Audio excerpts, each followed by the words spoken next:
Charlie, you have caught probably 15 to 20 crabs here, Charlie. In a little building on a pier in South Portland, Maine, there's a summer camp for middle grade kids called Fish Camp. The kids at Fish Camp spend time puttering around on the shore, picking up seaweed and crabs. Is this feeder size? Yeah, that's a good size for feeding our fish. Why don't you put those in the tank, but the bigger guys could go back in the ocean, okay? Good, Charlie. Thank you. Nice find, guy. And they also do art projects. They're potato moon prints. And we cut out potatoes and we painted backgrounds, and so they're different moons. They're supposed to be like waning and waxing. But the part of Fish Camp that's likely to stick with them is a part where they're just watching a show put on by the leaders of Fish Camp, Deb Sandler. You find flounders all over the world. This flounder has its two eyes on the right side, so it's a right-sided flounder and is then a... Winter flounder? Winter flounder, yes. And Jeff Sandler. I want to tell you about a certain fish that I'm real nervous about. Professionally, Jeff and Deb go by Mr. and Mrs. Fish. And in their shows, they manage to cram some real biology in.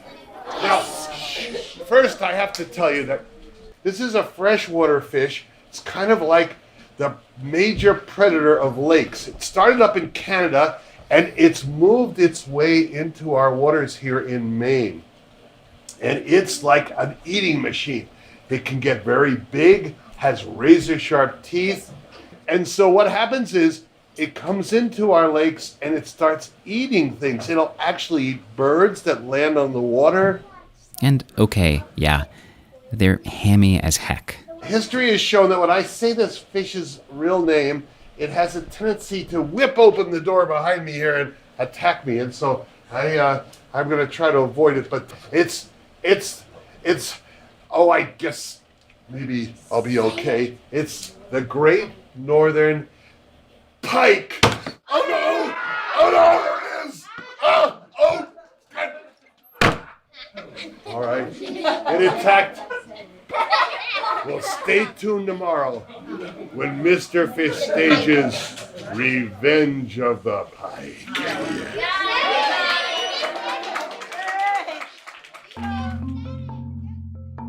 This is The Briny, a show about our connections to the ocean. Jeff and Deb have made it their mission in life to get kids interested in marine biology, even if that means wearing silly costumes.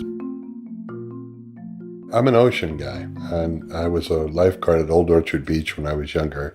I had a graduate degree from Boston University, and I really wanted to return to the ocean. When I got out of college with a degree in elementary education, I decided I wanted to teach outdoors. And I heard they wanted to build an aquarium in Portland. I went, who should be the education director of that aquarium but me? So she got hired by the executive director. I got hired by the chairman of the board, and they didn't tell each other. So we both were thrown together, both thinking we were the boss of the education director. And we realized, oh my goodness, we're stuck with this other person.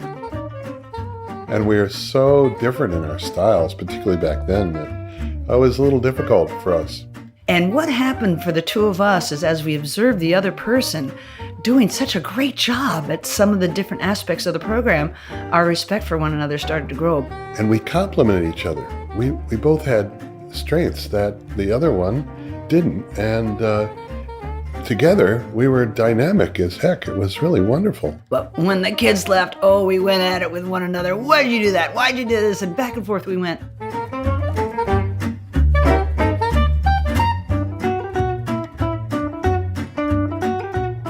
But the magic of our program was when we got on stage. And if ever we were arriving at a school and we were not in a good mood towards one another and we were angry, the second we got on stage and had to be in front of those kids, it was like all that had to fall behind and you had to act. We would stand up there and hold up a crab and talk about a crab. And we would notice the kids that were interested in the crab would listen, but the ones in the back had no interest whatsoever. We thought, wow, it's those ones in the back we'd really like to get their attention. So what if one of us becomes a crab And in the context of an interaction between the two of us, the crab could molt or do whatever it is that we want to conceptually teach to children. So we started off with a towel for a shell, and Deb made these very attractive wire clothes hanger antennas. And I sort of came out as a crab, walking sideways and backwards as crabs do. And in the middle of the discourse between the two of us, I would molt, shed my towel, my shell, and the kids would be able to visually experience how a crab molted. And we would ask them at the end of the time, how does a crab molt? And they could tell us. And we thought, you know what? We're onto something here. We developed this skit called The Mystery of the Clam. Who puts the hole in the clamshell on the beach?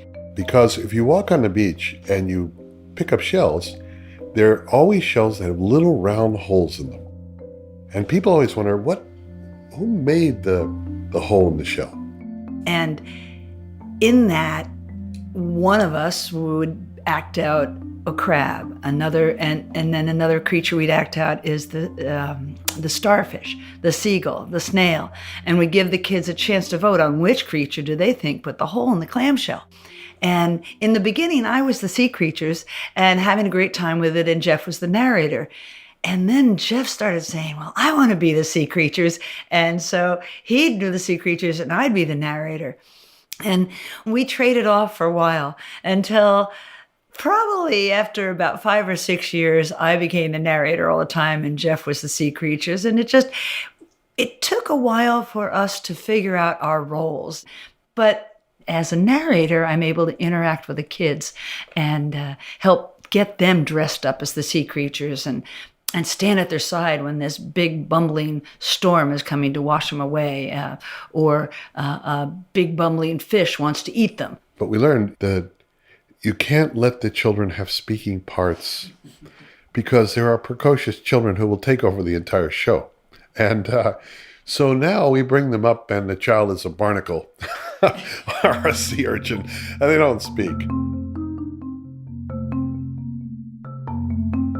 And we found that first year, our skills of working together grew. And by the end of the first year, we had already signed on to do a TV show with WGAN. Now, Mr. Fish, these lines aren't there just for being pretty. These are very special lines, and they're called lateral lines. They're like radar. I mean, if I put one on the side of your body like this and one over there, if a big fish was coming, you'd be able to sense it. Lateral lines help fishes sense what's coming towards them in the water. That's right. Gee. It's way down below, where only fishes go.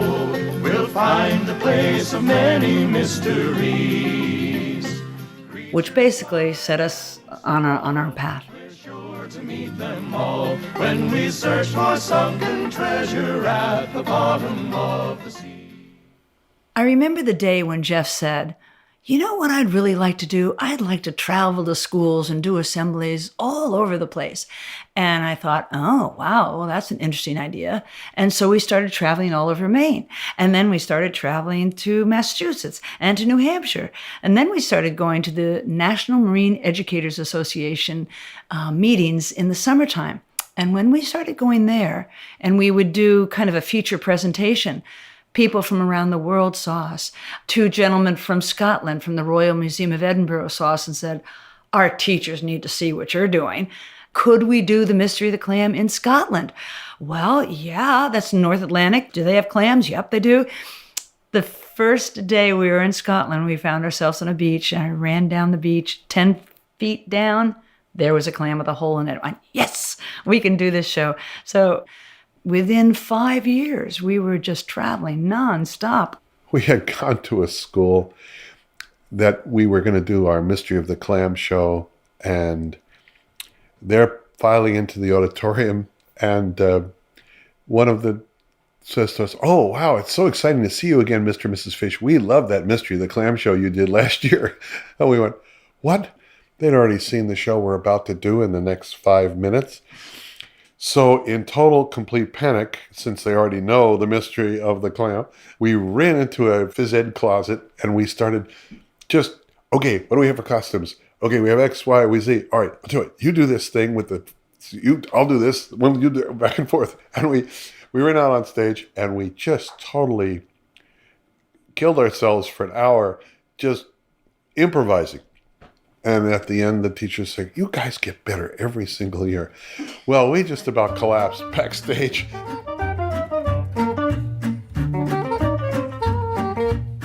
In the first years of our traveling, we were doing schools basically in New England.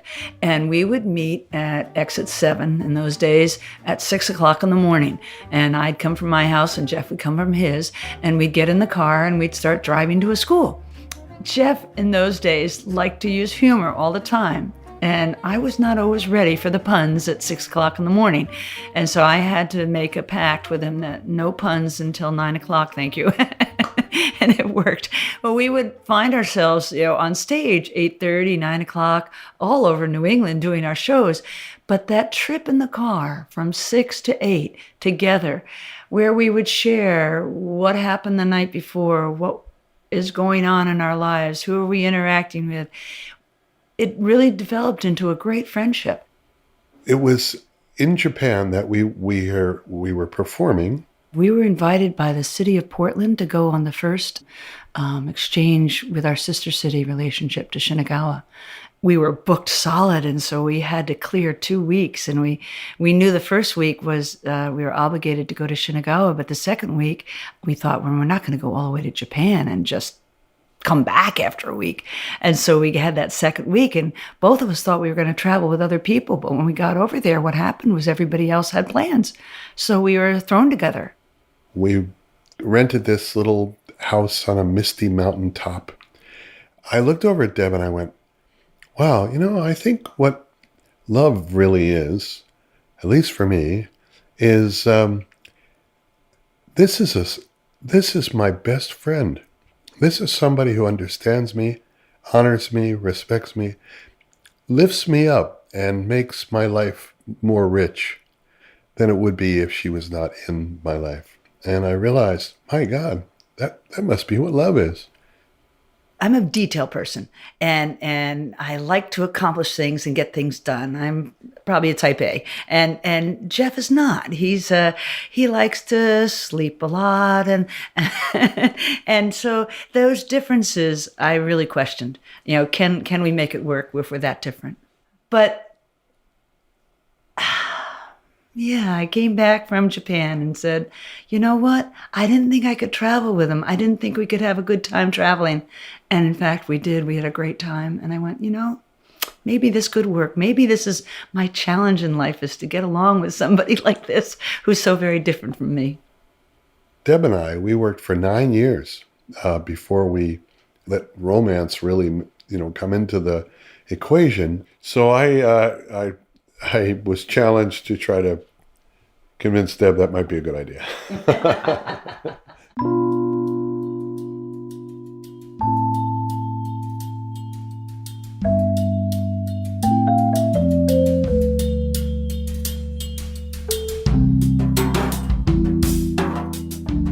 There's a sea creature that I really love being, and that is the sea turtle. So as a sea turtle, I get to find the beach where I was born, walk up the beach, lay my eggs, and then I start leaving, and then I talk about how I can't stay around because it takes 60 days for them to hatch out. And so being that sea turtle, the mommy sea turtle, is just a wonderful character for me to be. And so on my 50th birthday, I decided what was I going to do and give myself a gift, and that was to go down to Georgia and go out on Wausau Island and spend a week with the sea turtles and watch the mommies crawling up the beach and watch the hatchlings and help the hatchlings get down to the beach. Our number one show when we go to schools is Solving the Mystery of the Clam.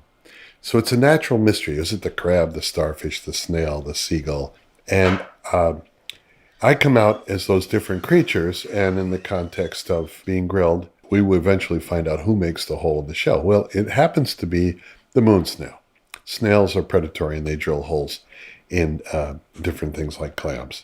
So when I'm inside that costume, it's home for me. I really become the animal. And I love that. And being the moon snail is my favorite character, but being the sea creatures has changed. I don't fish anymore. I used to fish because I put myself in the position of being the fish.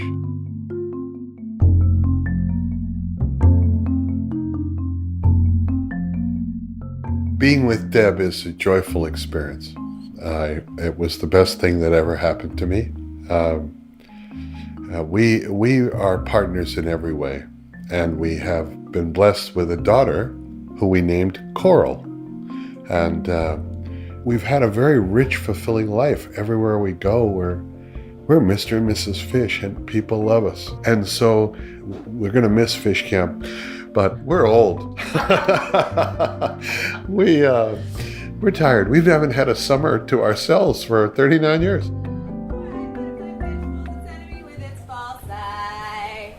Fishies coral and turns a skeleton into sand. The huma huma nuka nuka apua is the Hawaiian sugarfish. Oh, we're fish that live in the ocean. We're fish, we live in the tropical seas. Oh, fish come in all shapes and sizes. Some are flat, skinny, torpedo-shaped and round. It's amazing when you take a good look at them. Over 20,000 different kinds can be found. Oh, we're fish that live in the ocean. We're fish that live in the sea. Let the fish,